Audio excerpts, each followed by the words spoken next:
Muito bem, meus queridos, sejam muito bem-vindos aqui a mais um episódio Sempre um Trecho. Para quem não me conhece, meu nome é Guilherme Angra, sou psicoterapeuta e escritor. E para quem gostaria de marcar terapia comigo, aqui embaixo tem o link do meu WhatsApp, beleza? Aproveito também e peço para vocês curtirem o vídeo, compartilharem, se inscrever no canal. Isso me ajuda a espalhar a palavra e eu fico muito feliz. Então, sem mais delongas, vamos para o assunto do Sempre um Trecho de hoje. Semana passada, eu postei aqui, no primeiro episódio do Sempre um Trecho, falando que um homem não deve quebrar diante de sua mulher quebrada. Vocês lembram disso? E eu falei muito sobre a questão, do que a mulher respeita, né? Normalmente a mulher respeita o quê? Um homem com uma autoridade genuína. E aí eu recebi dois caras, que falaram praticamente a mesma coisa. Eles falaram que a mulher só respeita o que ela teme. E eu senti na fala desses dois homens uma pitada de red pill. E aí eu fiquei alerta, não gostei, entendeu? Eu senti um certo ressentimento contra a mulher. E esse não é um intuito, não foi um intuito de eu ter falado as coisas que eu falei no primeiro vídeo, né? Que red pills venham aqui e achem que eu estou excomungando mulheres. Não tem nada a ver, pelo contrário. Só estou mostrando o que a coisa é, né? Mas enfim, eles falaram essa questão de que a mulher só respeita o que ela teme. E eu pergunto, será? Será que a coisa é tão enfadonha, é tão simplista assim? O ser humano respeita só o que ele teme. E essa é uma pergunta que eu já tinha me feito antes, né? Eu lembro que na época da eleição do Bolsonaro falava muito sobre isso. Porque o ser humano ele respeita o que ele teme, porque o Bolsonaro falou isso, não sei o quê. Tem uma verdade nisso, claro que tem, né? O ser humano realmente respeita o que ele teme. Só que é um temor pelo quê?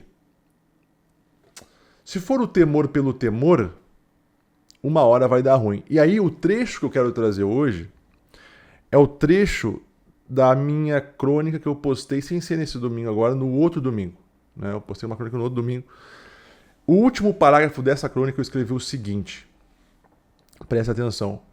Dizem que o ser humano respeita o que ele teme. Vou mais a fundo. Não pode ser o temor pelo temor, ainda mais em um casamento. Há de ser um temor pelo amor. Temor em perder ou diminuir o amor do ser amado. Ninguém respeitava Stalin por amor. Ninguém o admirava com profunda comiseração. O respeitavam para não irem parar em um paredão de fuzilamento. Sua autoridade era imposta para a grande maioria da União Soviética e não genuína. Talvez ele tivesse uns gatos pingados que o lambiam com a vista, como até hoje tem, inclusive no Brasil. Sadomasoquistas de uma figa. Então esse é o último parágrafo desta crônica. Eu já aproveito e peço, que se você gostaria de se aprofundar no meu conteúdo, enfim, entrar em contato com o ouro do meu conteúdo, aqui embaixo também tem os links, tá? Para minhas cartas, para minhas crônicas, para o meu podcast. São conteúdos que eu só mando por e-mail, beleza? Eu não largo assim para os apedeutas aqui na internet, tá? Enfim, então, aqui nesse parágrafo eu explico um pouco sobre essa questão, do ser humano só respeita o que ele teme. Ou seja, não pode ser só o temor pelo temor. Tu até consegue uma certa respeitabilidade. Só que na primeira oportunidade que esse subordinado, que essa pessoa que, digamos assim, que deve ser subordinada a você, conseguir te trair ou se vingar ou fugir, ela vai fazer. Vocês entendem isso? Se for só o temor pelo temor. Tem que ser um temor pelo amor. Tem que ser um temor pela admiração sincera. E aqui eu consigo trazer alguns exemplos. Vamos lá. O temor pelo temor, se a gente pegar, por exemplo, principalmente casamentos da antiga, décadas muito passadas, o que acontecia? A mulher era muito, mas muito dependente do homem, Só que muitos homens eram, desculpa o termo, filhos da puta. Eles eram tiranos dentro de seus casamentos. Que tinham essa autoridade imposta e não genuína. Ou seja, eles obrigavam a família, a esposa, os filhos a o respeitarem. Não era uma autoridade genuína, ou seja, a mulher olha para ele, os filhos olham para ele e pensam, caramba, eu amo este homem, porque este homem criou coisas, esse homem tomou decisões certas na vida, eu admiro ele por isso, e eu amo ele, e eu não quero que ele se distancie da gente, eu não quero que ele se sinta mal comigo. Então eu vou respeitar o que esse cara está falando, porque eu confio nele. Ou seja, autoridade genuína. Não, era uma autoridade imposta a ponto de muitas mulheres fugirem de casa quando tinham a oportunidade. Por que isso? Uma autoridade, né, apenas pelo medo, o temor pelo temor, ou ela vai gerar essa fuga, ou essa luta, né? Ou seja, um movimento neurótico mesmo. Enfim, não é bom. O temor pelo temor não é bom, tá? E aí, muitos poderiam perguntar, mas Guilherme, então assim, beleza, eu entendi que o temor pelo temor é uma coisa ruim. Sim, é uma coisa ruim, tá? Então como é que se constrói a autoridade genuína, né? Dá muito mais trabalho. Dá muito mais trabalho de tu construir uma autoridade genuína do que uma autoridade imposta. É que nem empresas também. Todo mundo aqui já trabalhou em empresas, ou talvez trabalhe em empresas. O que acontece ali? Muitas vezes vocês têm líderes, vocês têm gestores que eles não têm uma autoridade genuína. A maioria não tem. Ou seja, foi imposta. Botaram num papel lá, ó, fulano vai ser teu gestor. Só que o fulano ali, ele não gera uma admiração naquele grupo. Sabe? Ele não toma boas ações. Ele não ajuda a equipe. Ele só manda, assim, sabe? Ou seja, não há esse movimento de se admirar com o outro. O que gera ambiente de trabalho terríveis, né? Então, é muito mais fácil ser uma autoridade imposta. E normalmente, quem não consegue ter uma autoridade genuína, pelo fato de ficar meio ressentido, começa a querer que o outro se curve a ele de uma maneira obrigatória, compulsória. É o que o Estado faz muitas vezes com os seus cidadãos. Enfim, mas só para a gente entender. Então, como é que constrói uma autoridade genuína, né, e respeitável? E um respeito, assim, bonito de ver, tá?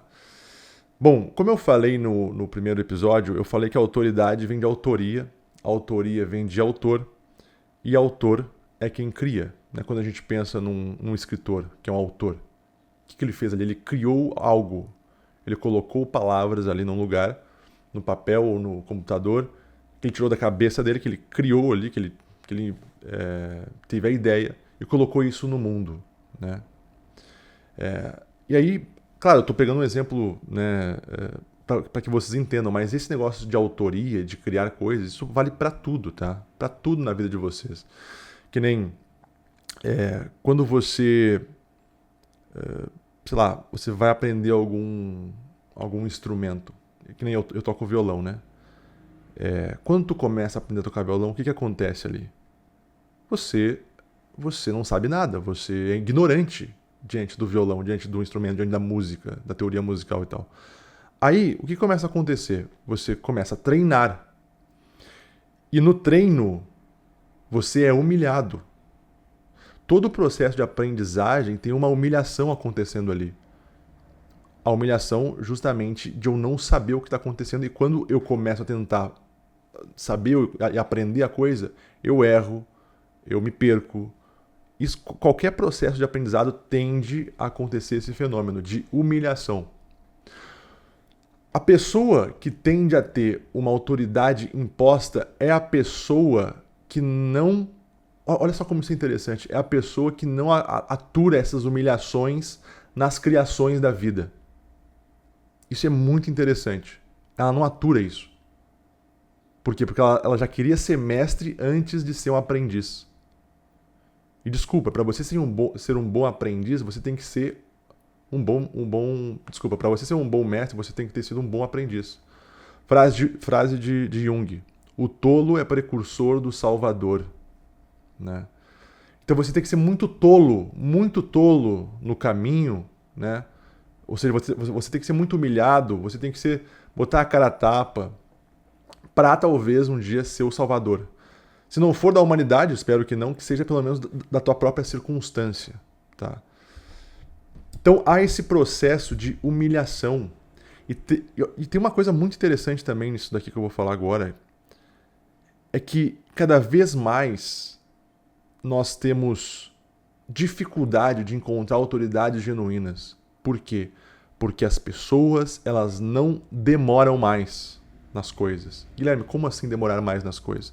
Por exemplo, né? Nós temos hoje uma chuva de diagnóstico de TDAH, transtorno de déficit de atenção e hiperatividade. O TDAH, falando de uma maneira poética, ele é uma traição a você mesmo. Por quê? Vamos lá. Imagina aí uma criança. A criança, ela tem um brinquedinho ali, que é um caminhãozinho, né? Então ela tem um brinquedo. Então ela brinca com aquele um brinquedo e ela se doa para aquele brinquedo. E ela começa a aprender com aquele brinquedo. Aí de repente essa criança, ela ganha um tablet. Então agora já mudou a coisa. Agora ela tem, além do caminhãozinho, ela tem uma tela que tem vários joguinhos, que tem várias coisas, vários estímulos para o cérebro dela. Que faz muitas vezes ela abandonar o caminhãozinho que ela tinha antes. Que faz muitas vezes ela abandonar outras coisas, inclusive abandonar outras crianças, para ficar em outra coisa. Ou seja, o que eu quero dizer, né, com essa questão de TDAH? Nós vivemos em um mundo que nos apresenta todos os dias, 24 horas por dia, prateleiras e mais prateleiras de desejo. Ou seja, é como se nós estivéssemos dentro de um supermercado e eu pudesse pegar tudo. Eu tenho muita opção. O que faz com que eu não consiga me aprofundar em nada. Faz com que eu não consiga degustar de uma maneira mais profunda nada. Então as coisas entram em mim e logo saem.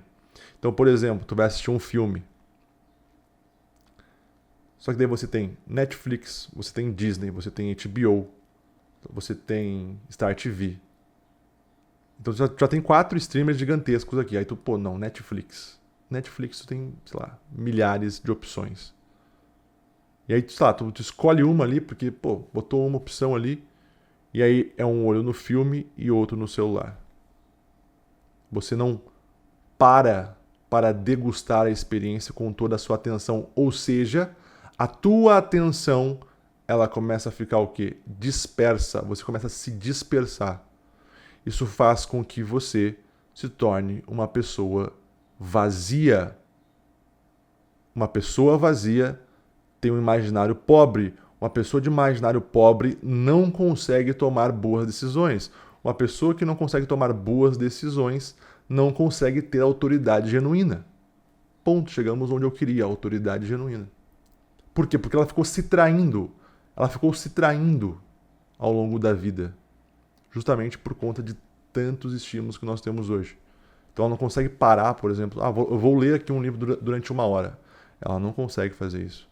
Ela pega o livro, 10 minutos, esses 10 minutos são mal lidos, porque ela fica pensando em outras bobagens. Depois sai do livro, vai no TikTok, sai do TikTok, vai assistir um filme. Então a pessoa, ela não consegue ser fiel a ela mesma. Ser fiel, né, às coisas que ela se propõe a fazer. Não, a pessoa estabeleceu, não, eu vou ler durante 1 hora esse livro. Ela não consegue, ela se trai. Dá meia hora, saco, e sai. Ela não aguenta o desconforto, ela não aguenta a humilhação. Ela não aguenta a humilhação. Ela não aguenta ser um aprendiz. Ela não aguenta ser um aprendiz. Logo, se um dia ela for mestre, ela vai ser um mestre pela imposição. Ela vai ser uma autoridade pela imposição. E é horrível ser uma autoridade pela imposição, porque é o que eu falei, é o temor pelo temor. E é horrível porque tu não pode confiar numa pessoa assim. Porque, de alguma maneira, essa pessoa ela é ignorante. Ela é ignorante porque é como se ela, por fora, pela casca, ela fosse um mestre, só que dentro dela ainda é aprendiz. E é um aprendiz muito ruim, porque é um aprendiz que não aguenta o processo de humilhação de todo aprendizado. Então isso precisa ficar muito claro hoje aqui. Essa questão da autoridade genuína. Se você quer ser uma autoridade genuína, você tem que ser fiel às coisas que você se propõe a fazer. Você tem que aguentar a humilhação. Você tem que parar de a todo tempo estar sempre sendo estimulado pelo mundo a toda hora. Eu sei que parece uma coisa boba, mas não é. Porque quando tu começa realmente a conseguir a se dedicar nas coisas, nos estudos, nas leituras, enfim, aprender alguma coisa, criar alguma coisa, o que acontece? De novo, você começa a ficar bom. Você é humilhado, humilhado, humilhado, humilhado, uma hora você começa a ficar bom nisso. É inevitável, é inevitável. E quando você começa a ficar bom nisso, as pessoas vão ver, elas vão perceber, caramba, esse cara é bom nisso. Caramba, pô, o Guilherme ali, cara, que crônica foda. Sim, porque eu já escrevi quase 1000 crônicas, então é óbvio que a coisa vai tender a ser melhor do que pior. Porque eu passei por muita humilhação antes e faz parte, entendeu? Então eu começo a ser autoridade em determinadas áreas. As pessoas estão vendo isso. Se elas veem isso, elas começam a querer se aproximar. Aí já começa a ter resultado. Aí a tua mulher começa a ver isso, agora voltando para o relacionamento, entendeu? E disso vem o quê? Uma admiração. A mulher começa a admirar você. De verdade, assim. E claro, eu não vou falar isso aqui hoje, né? Vou deixar para uma próxima. Mas dentro dessa questão de se tornar uma autoridade genuína, não tem como tirar, né, o caráter moral. Mas a gente pode falar isso em outro episódio. Mas é só pra gente entender isso. Beleza, meus queridos? Espero que tenha ficado claro. Se você gostou deste conteúdo, né, e gostaria de se aprofundar ainda mais, né, saiba que eu, né, me aprofundo muito nas cartas, nas crônicas, no podcast. Então os links estão aqui embaixo para vocês se inscreverem. Beleza? Então é isso. Até mais. E sobrevivam.